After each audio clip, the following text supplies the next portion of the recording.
भगवान जो है सारे संसार के कण कण में, सब चीजों में, सब एक एक पार्टिकल्स में, एक एक कण में जितना भी संसार का अणु अणु है उन सब में वो रमा हुआ है और दिखाई नहीं देता, लेकिन होता जरूर है। लेकिन उसके बाद में फिर बच्चे ने जो है उसमें उंगली डाल के कुछ निकालना शुरू किया। अब राजा कहता है ये क्या कर रहा है? बोले मैंने सुना है कि इसमें जो है मक्खन होता है। तो उसने कहा बेटा मक्खन होता है, ये तो बात सही है। बोले दिखाई क्यों नहीं देता? बोले वो इसमें मिक्स है। फिर वो दिखाई कैसे देता है? तो राजा ने बोला तो है तो बच्चा ही, लेकिन चलो हम नीचे खड़े हैं तुम्हें बता देते हैं कि दूध को पहले जमाना पड़ता है, जमाने के बाद में फिर उसको जो है जब दही बन जाता है फिर उसको बिलोते हैं, बिलोने के बाद में फिर उसमें से मक्खन निकलता है। तो बच्चे ने उस समय एक गाना गाया और उसकी कुछ पंक्तियां थी कि ऐसा योग कमाओ राजन शरीर दूध में माखन ज्योति। ऐसा योग कमाओ राजन शरीर दूध में माखन ज्योति, प्रेम का जामन लगाओ राजन सतगुरु शब्द की करो मथानी, नेत्रा श्वास चलाओ राजन सात सूरत का छिड़का छिड़को और सोहम हंसा गाओ राजन। मैल द्वेत जब दूर हो जाए तब माखन पूरा खाओ राजन। तो अब ये गीत गाया उसने। गीत गाया तो उसके बाद में राजा बोला अब तो बात को दमदार करी है तुमने, पर समझाओ भी तो सही। बोले वो जो आप कह रहे थे ना कि दूध को मथा जाता है, निकाला जाता है, तो वैसा ही योग तुम्हें बताना चाह रहा हूं।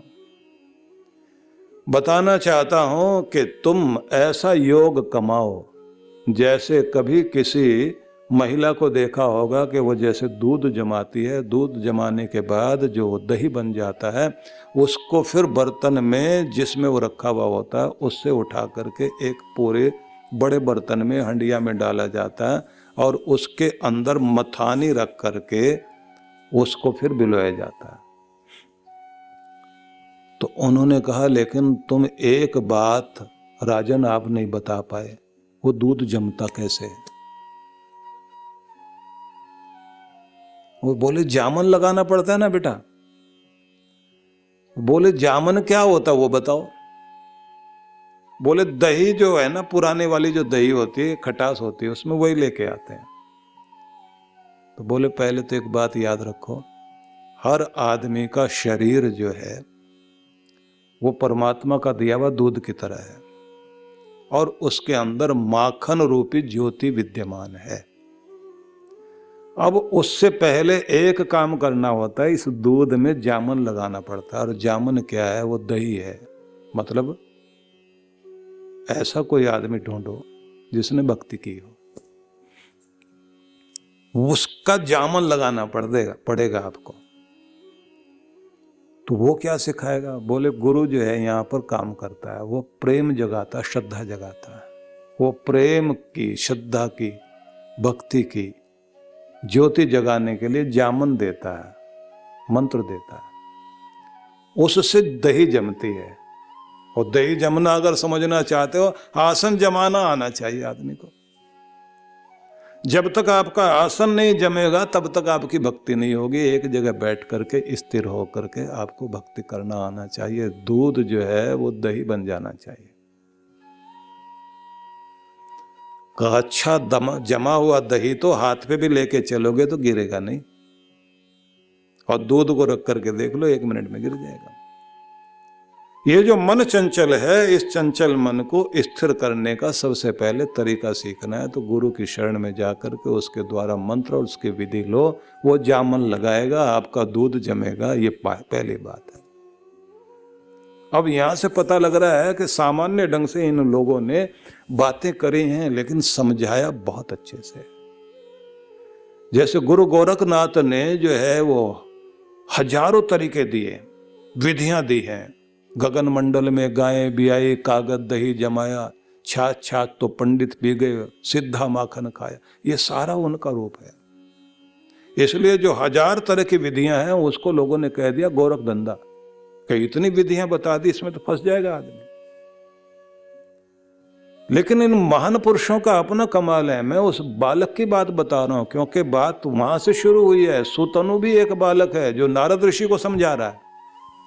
और हमारे देश में भी ऐसे राजा लोग रहे हैं जिनके सामने मंत्री ने एक छोटा सा बच्चा जाकर के बैठा दिया और उसने वो गीत गाना शुरू कर दिया कि ऐसा योग कमाओ राजन, शरीर दूध में माखन ज्योति, प्रेम का जामन लगाओ राजन। कि पहले तो प्रेम का जामन लगाना आना चाहिए। प्रेम का जामन जो है मतलब श्रद्धा भक्ति और स्थिरता आ जाए आपकी भक्ति में। आपको एक आसन पर कम से कम पहले अभ्यास करना चाहिए 20 मिनट बैठने का, ज्यादा देर की बात नहीं है। आसन भी आपका अपना एक अलग होना चाहिए, माला आपकी अपनी अलग होनी चाहिए। पूजा करने के बाद में अपना आसन अलग रख दीजिए, अपने वस्त्र भी जो है भक्ति के अलग बनाइए। और स्नान आदि करने के बाद आप जब भगवान की भक्ति करने के लिए जाएं, उस समय वस्त्र वगैरह पहन रहे हों तो उसी समय परमात्मा की कृपाओं को याद करें। पहले करो स्तुति। स्तुति करने का मतलब होता है भगवान का गुणगान मन मन में करना। तू दयालु है, कितनी दया करता है, करुणा करने वाला, करुणा निधान है, तेरा स्वरूप ही करुणा स्वरूप है। करुणावतारम कर्पूर गौरम करुणावतारम।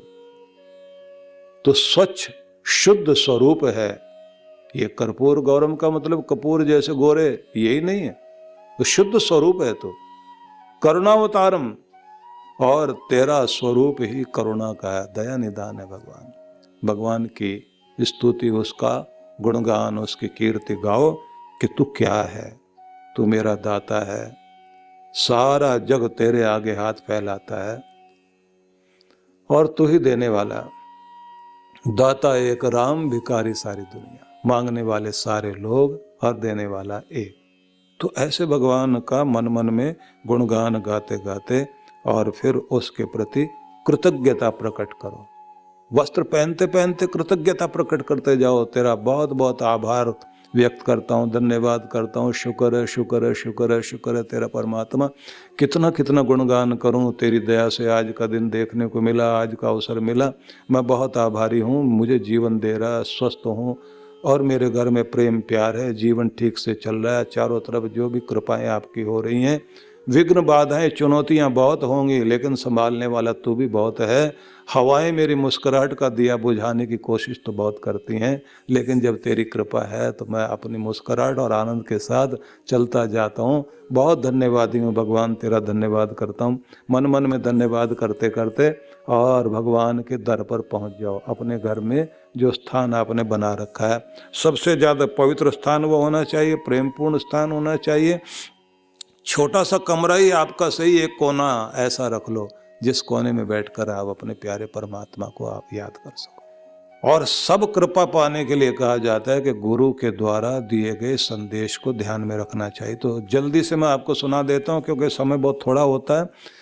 तो ये कहा गया कि प्रेम का जामन लगाओ राजन, मतलब यही है कि आपको परमात्मा की भक्ति में जाने के लिए आसन की स्थिरता बनानी। तो आसन अपना एक अलग रखिए और पूजा के वस्त्र भी अलग लेकर के रखो।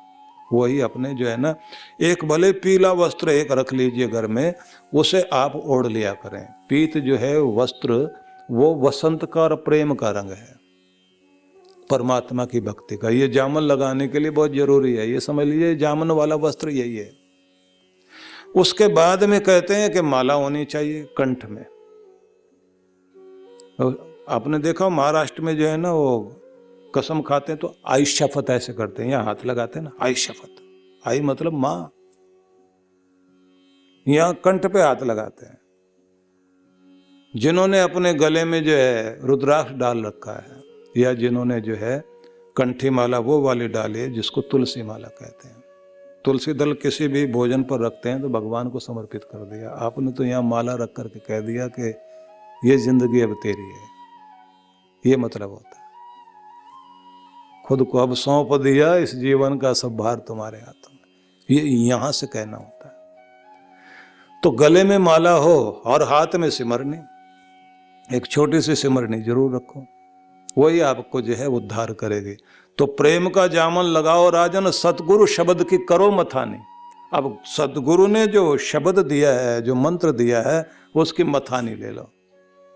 और मथानी से क्या करना होता है? मथानी को तो घुमाना होता है। आप मंत्र को घुमाओ। नेत्रा श्वास चलाओ राजन। अब नीति होती है उसमें एक, जो मथानी के साथ में रस्सी होती है ना, उसको नेति बोलते हैं। तो उसको इन्होंने नेत्रा कहा कि श्वास की नेति, वो रस्सी, श्वास श्वास में भगवान का नाम लगातार। और वो कौन सा नाम? तो उन्होंने कहा सोहम सोहम सोहम। अब ये सोहम बोलना नहीं है, मतलब आप जो मंत्र बोल रहे हैं अपने आप श्वासों में से हंसो अहम सोहम हंसो अहम, मैं आत्मा हूं और परमात्मा वो मेरा वह मानसरोवर है जहां मुझे उड़कर जाना है, कि हम मानस के राजहंस हैं, वहां जाने के लिए दुनिया में आए। तो आपने उस नेति से श्वास श्वास में नाम जप, वृथा श्वास मत खोए, जो कहा गया ना कि तुम्हें श्वास में मंत्र जाप करना आना चाहिए। अब ये चीज जब हम लोग सिखाते हैं ना कि श्वास श्वास में किस तरह से भक्ति की जाती है, तो सुनने से तो लगता बड़ा कठिन है, और जब करवाते हैं तो फिर वो बड़ा आसान लगता है। तो सतगुरु शब्द की करो मथानी और नेत्रा श्वास चलाओ राजन। उसके बाद उन्होंने कहा 7 सूरत का छिड़का छिड़को। खूब बिलोने के बाद भी बात नहीं बन पा रही होती है, मक्खन निकलता ही नहीं, तो फिर उसके बाद में जो है ना, अगर वो थोड़ा सा गर्म हो गया है तो ठंडा, और अगर मतलब ज़्यादा ठंडा हो रहा है तो हल्का सा गर्म पानी, सर्दी में थोड़ा सा गर्म पानी का छिड़का डालते हैं उसमें, महिलाएं करती हैं ऐसे। उसके बाद बिलोते बिलोते अचानक मक्खन निकलता है बाहर। अब उसको उन्होंने कहा 7 सूरत का छिड़का छिड़को। 7 सूरत का, 7 तरह का। सूरत का मतलब यह ध्यान लगाने का। अब वो क्या है? 7 चक्र। आपके मूलाधार से शुरुआत आप करें और सहस्रार तक पहुंचे, कि ऐसे जो है आप ध्यान लगाओ, और फिर उसके बाद सोहम सोहम, मतलब पहले स्वयं को, अपने आत्म स्वरूप को पहचानते हुए ध्यान में आगे बढ़ते चले जाओ। मैल द्वैत जब दूर हो जाए, मैं और मेरा प्रभु दो नहीं एक ही हो जाए, तब माखन पूरा खाओ राजा। तब मक्खन पूरा मिलता है, उससे पहले ये मक्खन मिलता नहीं। वो मक्खन क्या है? कहते हैं वो भगवान है, तब उसकी प्राप्ति होती है। क्योंकि मनुष्य जब शांत मन से श्वास लेता है, और श्वास लेते लेते जैसे जैसे उसका श्वास स्थिर होता जाता है और आंतरिक रूप से मंत्र चलता रहे, अजपा जाप जब चल रहा है, ध्यान आपका टिका हुआ है, तो अंदर से अपने आप महसूस होने लग जाता सोहम सोहम सोहम सोहम सोहम, ये पूरा रूप आने लग जाता है। भगवान श्री कृष्ण कह रहे हैं लभन्ते ब्रह्म निर्वाणम। तो फिर आप जो है परमात्मा के परम आनंद को प्राप्त कर लेते हैं, लेकिन उसके लिए सबको क्या करना है? कहते हैं क्षीण कलमशा, ये द्वैत दूर हो और पाप दूर होने चाहिए, स्वच्छता आनी चाहिए, तो उस पर हम लोग चलेंगे। लेकिन कथा जो मैंने बीच में कही, एक सामान्य से देश में चलने वाली वो कहानी, तो उसके बाद वो राजा कहते हैं कि भाई तुमने जो कुछ हमें बताया बेटा, ये तो ऐसा बता दिया कि मन करता है कि राज्य छोड़ें और जंगल में जाके बैठें। बच्चे ने कहा नहीं, यहीं अभ्यास करना होगा, जंगल में भी तभी मिलेगा जब आपने यहाँ अभ्यास कर लिया हो। इसलिए आपकी भक्ति घर परिवार में रहते रहते वहीं पर आप अपने आप को स्थिर करो। आपके प्रत्येक कार्य क्षेत्र में ही आपका ध्यान भगवान की तरफ जाए, कार्य को ही परमात्मा की सेवा बना लो। बच्चे की बात सुन के राजा बहुत खुश हुआ, उसको इनाम देना चाह रहा था, लेकिन उसको फिर ध्यान में आ गया। उसने कहा एक बात और बताओ, भगवान करता क्या? बोले महाराज यही करता है कि जैसे जो है ना, मैं नीचे बैठा हुआ था और आप ऊपर बैठे हुए थे, तो अब आपकी राजगद्दी पर मैं बैठा हुआ हूँ, आपको उठा के नीचे कर दिया थोड़ी देर के लिए और आपको पता भी नहीं लगा। तो नीचे वाले को ऊपर कर देता है, वो ऊपर वाले को नीचे कर देता है। उसको रोज ये खेल खेलने में मजा आता है। कितना भी आदमी कहता रहे कि मेरे पास दौलत है, शोहरत है, समृद्धि है, सुख है, सुविधा है, अगर उसकी मेहर है तो सब कुछ है, नहीं तो एक पल में सारी चीजें गायब हो जाती। ये कहकर उस बच्चे ने नीचे उतरा और ये कहा कि इसी से वैराग्य जागता है, और वैराग्य जब जागे और अभ्यास पूरा हो तब व्यक्ति की भक्ति पूरी होती है। इसको योग दर्शनकार ने जब कहा तो ऐसे कह दिया, अभ्यास वैराग्याभ्याम तन निरोध। अभ्यास और वैराग्य के माध्यम से ही मन स्थिर होता है और तब भगवान की तरफ व्यक्ति चल पाता है। तो हर दिन अपना अभ्यास जारी रखना चाहिए और हर दिन अपने अंदर निखार लाने की कोशिश करनी चाहिए। तो निखार कैसे लाएं? तो भगवान श्री कृष्ण जैसे कहते हैं कि पाप क्षीण हो जाएं। पाप क्षीण कैसे करें? तो वो भी विधि जाननी जरूरी है। पहले तो बस यही समझें, जब आप भगवान का नाम लेते हैं, भगवान को हरि कहते हैं ना, तो हरि का मतलब ये होता है जो हरण करता है। हरि हरति पापानि दुष्ट चित्तैरविस्मृत अनिच्छयापि संस्पृष्टो दहत्येव च पावकः। जैसे गलती से भी आग को छू लें तो जलाती है, ऐसे जैसे जैसे भगवान का नाम उच्चारण करते जाएंगे कलमश दूर होते जाएंगे। लेकिन एक बात सबको जाननी चाहिए, कहा गया अद्य जीवानी माश्व।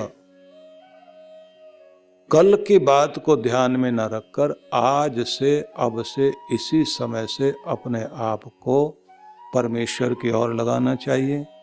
आज से ही अपने आप को समृद्ध करने के लिए आध्यात्मिक तौर से अपने अंदर शुद्धता लानी चाहिए और अपने छल कपट चालाकियों पर काबू पाने की आज से कोशिश करनी चाहिए।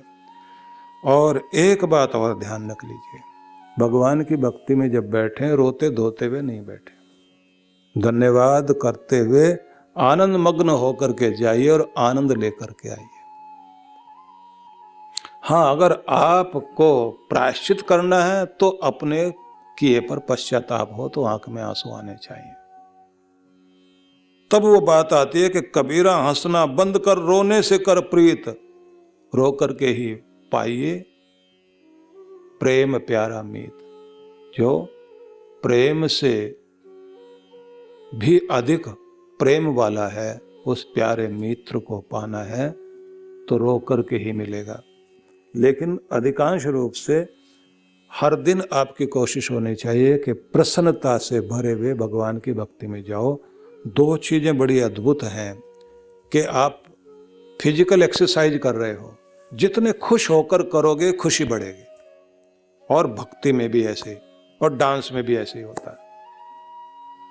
जितना खुश होकर के दांत दिखाई देते रहे आपके नृत्य कर रहे हो तो आपका नृत्य जो है आपको खिलखिला देगा। इसी तरह से कहा गया एक्सरसाइज कर रहे हैं, प्रसन्नता जितनी आपके चेहरे पर दिखाई देगी और बढ़ जाएगी। और ऐसे प्रसन्नता लेकर भगवान के आप जाइए और आनंद मनाइए। भगवान के दर पर जाकर के जब बैठेंगे तो उस समय भी प्रसन्नता लेकर के जाइए। लेकिन कोशिश करो कि हमारा प्रत्येक दिन आनंदपूर्ण हो सके।